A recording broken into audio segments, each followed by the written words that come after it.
नमस्कार सर्वांना जय शिवराय. मी विशाल पाटील. अण्णासाहेब पाटील आर्थिक विकास महामंडळाची योजना जी आहे सध्या कशी आहे आता 2026मध्ये. कारण कसं होतं की अण्णासाहेब पाटील महामंडळ ह्या कर्ज योजनेमध्ये सारखे बदल होतात, सारखे काय त्या नियमाटी बदलतात, कागदपत्रामध्ये बदल होतो. त्याच्यामुळं प्रत्येक 10 व्हिडिओ मी बनवतो आहे. त्यामुळं व्हिडिओ संपूर्ण बघा आणि अण्णासाहेब पाटील महामंडळाची नक्की योजना सध्या काय चालू आहे आणि सध्या प्रकरण होत आहेत का, कागदपत्र काय लागतात आणि नक्की योजना कशी चालते हे तुम्हाला या व्हिडिओच्या माध्यमातून समजणार आहे. त्यामुळे अजूनही कोणी आपल्या चॅनल सबस्क्राईब केलं तर चॅनल सबस्क्राईब पण ठेवा. सर्वांनी महाराष्ट्रातील तरुणांनी हे लक्षात घेणं गरजेचं आहे की अण्णासाहेब पाटील महामंडळ योजना ही कर्ज प्रकरण योजना ही व्यवसायासाठी आहे. म्हणजे तुम्ही उद्योग व्यवसाय जर कोणता करणार असाल त्यासाठी ही आपली ही योजना आहे. आणि याच्यामध्ये कसं होतं की अण्णासाहेब पाटील महामंडळामधून महाराष्ट्रामध्ये आता सध्या खूप प्रकरणं झाली. जवळजवळ दीड लाखाच्या वरती म्हणजे 1.5-2 लाखाच्या वरती महाराष्ट्रामध्ये तरुण ह्या योजनेचा लाभ घेतात. योजना खूप चांगली आहे, पण काय होतं की वारंवार महामंडळ काय करतं की याच्यामध्ये बदल करतात. म्हणजे कधी कधी कागदपत्रामध्ये बदल होतात, कधी योजनेमध्ये थोडंसं चेंजेस होतात आणि बरेच जणांना शंका आहेत की व्याज परतावा येतो का, येत नाही आहे का, प्रकरण होत आहेत का. त्यामुळे लक्षात घ्या की अण्णासाहेब पाटील महामंडळ पहिली योजना समजून घेतली पाहिजे, त्याची कागदपत्र काय ते समजून घेतलं पाहिजे. अण्णासाहेब पाटील महामंडळाची योजना कशी आहे की वैयक्तिक व्याज परतावा योजना आहे. समजा तुम्ही 15 लाखापर्यंतचं कर्ज वैयक्तिक घेतलं व्यवसायासाठी, त्याला महामंडळ 5 ते 7 वर्षापर्यंत 5 किंवा 7 वर्षापर्यंत सरासरी 12% व्याजदराने तुम्हाला व्याज परतावा करतो. ही आपली वैयक्तिक व्याज परतावा योजना आहे. आणि पार्टनरशिपची योजना आपण पुढे बघू. तर ही वैयक्तिक व्याज परतावा योजना जी आहे याच्यामध्ये कागदपत्र काय लागतात, सुरुवातीला कशी योजना आहे तर सुरुवातीला आपल्याला काय करावं लागतं की अण्णासाहेब पाटील महामंडळाचं आधी वेबसाईटला जाऊन महामंडळाच्या अधिकृत जी वेबसाईट आहे त्या वेबसाईटला जाऊन तुम्हाला अधिकृत अण्णासाहेब पाटील महामंडळाचं रजिस्ट्रेशन करावं लागतं, म्हणजे एलवा लेटर काढावं लागतं. आता ही एलवा लेटर काढण्यासाठी कागदपत्र काय लागतात त्याच्यामध्ये तुमचं आधार कार्ड असेल, पॅन कार्ड असेल, शाळा सोडल्याचा दाखला असेल, रेशन कार्ड असेल किंवा बँक पासबुक असेल किंवा तत्सम ॲड्रेस प्रूफ जे तुमचं काय आहे ते कागदपत्र असतील. त्याच्यानंतर तुमचं जातीचा दाखला असेल, मी शाळा सोडल्याचा दाखला किंवा जातीचा दाखला तुम्ही दोन्हीपैकी काहीतरी जोडू शकता. आणि त्याच्यानंतर महत्त्वाचं म्हणजे सर्वात महत्त्वाचं म्हणजे इन्कम प्रूफ तुम्ही काय जोडताय, म्हणजे तुमचा उत्पन्न दाखला असेल किंवा इन्कम टॅक्स फाईल असेल, IT10 फाईल असेल. आता लक्षात घ्या की काही दिवसापूर्वी महामंडळाने काय केले, अचानकपणे उत्पन्नाच्या मर्यादेमध्ये बदल केला आहे. म्हणजे काय केलं आहे, कशासाठी केलं आहे हे काही कळत नाही आहे. कारण का मराठा समाजाचं ज्यावेळेला आपण बघतो मराठा समाजाचे बरेच तरुण आज उद्योजक बनत आहेत आणि कुठंतरी त्याला खीळ बसले, कुठंतरी त्याला अडवणूक त्यांची होते का काय. असे जे नियम अटी जाचक नियम अटी जे महामंडळानं लावले.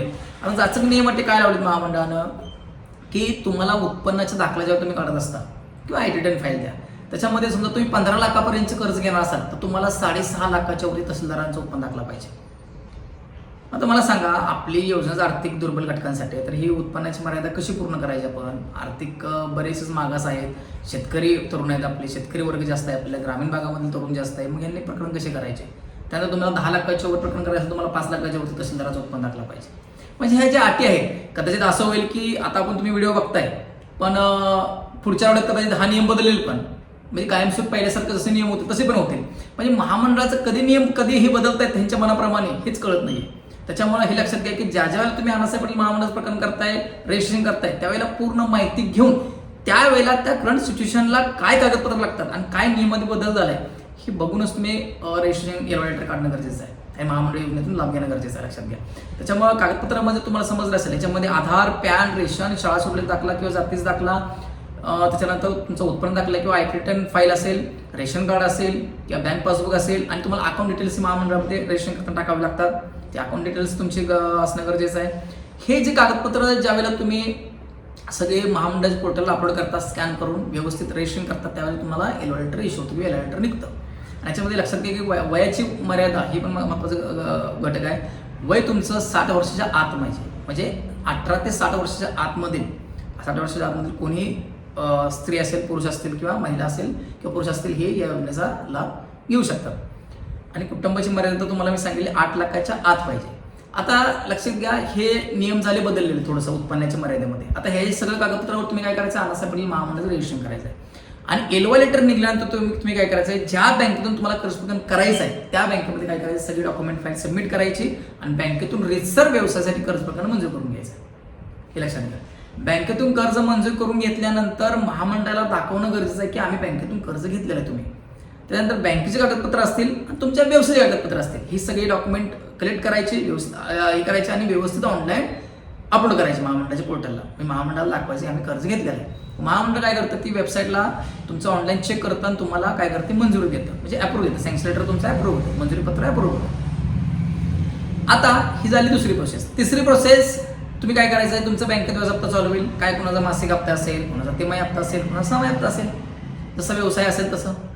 तर तुम्ही काय करायचं, वेळच्या वेळ व्याज हप्ता भरायचा आहे आणि व्याज हप्ता भरलेलं स्टेटमेंट काढायचं बँकेतून आणि महामंडळाला ऑनलाईन क्लेम करायचं महामंडळामध्ये. महामंडळाला दाखवायचं की तुम्ही व्याज हप्ता भरलेला आहे. आता व्याज हप्ता भरलेला दाखवल्यानंतर महामंडळ काय करतं की ती व्याज हप्ता भरला चेक करतं, तुम्ही रेग्युलर व्याज हप्ता भरलाय का, वेळेत भरलाय का, त्या महिन्यात भरलाय का. मग महामंडळ काय करतं, त्यातलं व्याज जे आहे तुमचं ते सरासरी 12% व्याजदराने तुम्हाला महामंडळ काय करते, व्याज तुमच्या खात्यावर जो खाते नंबर तुम्ही दिला असतो त्या खात्यावरती महामंडळ तुम्हाला व्याज जमा करतं. अशी ही व्याज परतावा योजना आहे. म्हणजे व्याज हप्ता भरा, दाखवा आणि त्यातलं व्याज माघारी घ्या. हे झाले वैयक्तिक व्याज परतावा योजना. आता आपली जी भागीदारीमध्ये पार्टनरशिपमध्ये जी व्याज परतावा योजना जी आहे आपली भागीदारीची म्हणजे पार्टनरशिपची, हे जे कसं आहे की तुम्ही समजा 2 पार्टनर असाल तर 25 लाखापर्यंत कर्ज घेऊ शकता, 3 पार्टनर असतील 35 लाखापर्यंत कर्ज घेऊ शकता, 4 पार्टनर असतील तर 45 लाखापर्यंत कर्ज घेऊ शकता आणि 5 पार्टनर असतील तर 50 लाख किंवा 50 लाखाच्या वर कर्ज तुम्ही करू शकता. आणि तुम्हाला सेम प्रोसेस आहे. पहिलं महामंडळ रजिस्ट्रेशन, पहिले तुम्हाला पार्टनरशिपमध्ये काय करावं लागतं की अगोदर पार्टनरशिप डीड करावी लागते.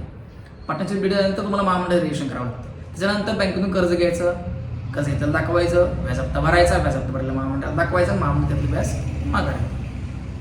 आता ही एकंदरीत योजना जर तुम्ही समजून घेतली तर लक्षात घ्या सगळ्यांना की बरेच शंका आहेत, बरेच चुकीच्या पद्धतीने काय काय जण महाराष्ट्रात तरुण करतायत, काय जण याला एजंट्स कारणीभूत आहेत, नेट केबल कारणीभूत आहेत चुकीचा अपलोड करण्यामध्ये. माझ्या ऑफिसला जर अण्णासाहेब पाटील महामंडळ जर योजना तुम्ही बघितली, माझ्या ऑफिसला कामकाज होतं महामंडळाचं ऑनलाईन.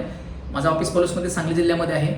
तर काय होतं की रोज 1-2 लाभार्थी मला फोन करतात, काही जण माझ्या ऑफिसला येतात की 6 महिन्याला व्याज परतावा नाही, 1 वर्ष झाले व्याज परतावा नाही, हे तर ह्या एजंटकडे दिलं, त्या नेट कॅबिनमध्ये दिलं, त्यांनी अपलोडच केलं नाही. 2-3 वर्षापासून लोकांना गंडवलं जातं. म्हणजे लक्षात घ्या की ह्याला कारणीभूत सुद्धा लाभार्थी म्हणून तुम्ही सुद्धा आहात. तुम्हाला हे कळणं गरजेचं आहे की ज्याच्याकडे आपण प्रोक्लेम करतोय, ज्याच्याकडे आपण ऑनलाईन प्रोसेस करतोय त्याला काय येतंय का, त्याला माहिती जर देतो त्याला अधिकृत माहिती त्याला देता येते का, त्याला सगळं त्या महामंडळाला माहिती आहे का उगाच कागदपत्र घ्यायचं अपलोड करायचे. त्याच्यामुळे असं करू नका, योग्यरित्या माहिती घ्या. प्रत्येक जिल्ह्याच्या ठिकाणी जिल्ह्याचे ऑफिसेस आहेत, महामंडळाचे अधिकृत ऑफिसेस आहेत, तिथं प्रत्येक जिल्ह्याच्या ठिकाणी भेट घेऊ शकता. मला धाराशिवमधून फोन येतो, कुठून नाशिकमधून फोन येतो, कुठून यवतमाळमधून फोन येतो आणि मला विचारलं जातं की साहेब मला 6 महिने झाले व्याज परतावा आला नाही, काय करू. आता मी कसं सांगणार, काय करू. सांगली जिल्ह्यात बसून मी यवतमाळचा प्रश्न कसा सोडवणार. तुम्हाला त्या यवतमाळ जिल्ह्याच्या ऑफिसला जाणं गरजेचं आहे ना, तुम्ही जर काही चूक झाली असेल तर. सांगली जिल्हा किंवा सांगली जिल्ह्याच्या आसपास जर कोणा या ऑफिसला येत असेल तर मी 100% त्याचा प्रॉब्लेम सॉल्व्ह करायचा प्रयत्न करतो किंवा केलेले सुद्धा आहे. बरेच प्रकरण तुम्ही सॉल्व्ह करून दिलेत माझ्या ऑफिसमधून. पण कसं आहे, मलाही लिमिटेशन्स आहे. त्याच्यामुळे नवीन करत असताना तुम्ही व्यवस्थित करणं गरजेचं आहे. नवीन असेल तर तुम्ही माझ्या ऑफिसला या, मला सुरुवातीपासून आपल्याला करता येईल व्यवस्थित. आणि लक्षात घ्या की महामंडळामध्ये ह्या जाचगाठी ज्या लावल्यात ह्याला तुम्हाला जाब विचारणं पण महामंडळाला गरजेचं आहे. प्रत्येक जिल्ह्याच्या ठिकाणी जिल्ह्याच्या ऑफिसला तुम्ही विचारा किंवा असं का आहे, असं तुम्ही नियमाटी जाचं का लावलेत. जर आर्थिक मागास लोकांसाठी जर योजना असेल तर उत्पन्नाची मर्यादा ही 6.5 लाखाच्या वर लावायची काय गरज आहे. माणसांप्रकरण कशी करायची, माणसांना उद्योग करायचे नाहीत का, मग तरुणांनी आमचे उद्योग करायचे नाहीत का. मराठा समाजासाठी जरी योजना असेल तर मग त्यांनी उद्योग करायचे नाहीत का. तर हे लक्षात घ्या की सर्वांनी विचारणं गरजेचं आहे. त्याच्यामुळं कदाचित हा व्हिडिओ मी बनवतोय 1 आठवड्यानंतर किंवा महिन्यानंतर कदाचित आणखी बदल होतील, त्यावेळेला आणखी अपडेट आपण देऊ सोडा. त्यामुळे आपल्या चॅनलला तुम्ही अपडेटेशनचे व्हिडिओ आहेत ते बघत चला, लेटेस्ट व्हिडिओ बघा, म्हणजे तुम्हाला माहिती मिळेल. त्याच्यामुळे महाराष्ट्रातील तरुणांना मी आवाहन करतो की जास्तीत जास्त महाराष्ट्रातील तरुणांनी अण्णासाहेब पाटील महामंडळ योजनेतून कर्जप्रदान करावेत, उद्योग व्यवसाय उभा करावेत आणि आपल्या पायावरती उभा राहावं. अजूनही कोणी आपल्या चॅनलला सबस्क्राईब केलं असेल चॅनल सबस्क्राईब करून ठेवा. तुमची काही शंका असेल कमेंट बॉक्समध्ये मला विचारा. कारण काय होतं की मला सगळ्यांना उत्तर देणं शक्य होत नाही, काही कामाचा लोड असतो, इतर व्यवसाय माझे आहेत त्याचाही मला लक्ष द्यावं लागतं.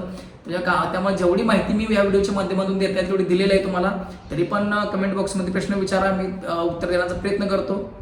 आणि आपल्या ह्या पोलीस ऑफिसचा ॲड्रेस मी खाली डिस्क्रिप्शनमध्ये दिलेला आहे. तुम्ही तिथं ॲड्रेस बघून तुम्ही माझ्या ऑफिसला येऊ शकता. व्हिडिओ बघितल्याबद्दल सर्वांचे धन्यवाद. जय हिंद, जय महाराष्ट्र, जय शिवराय.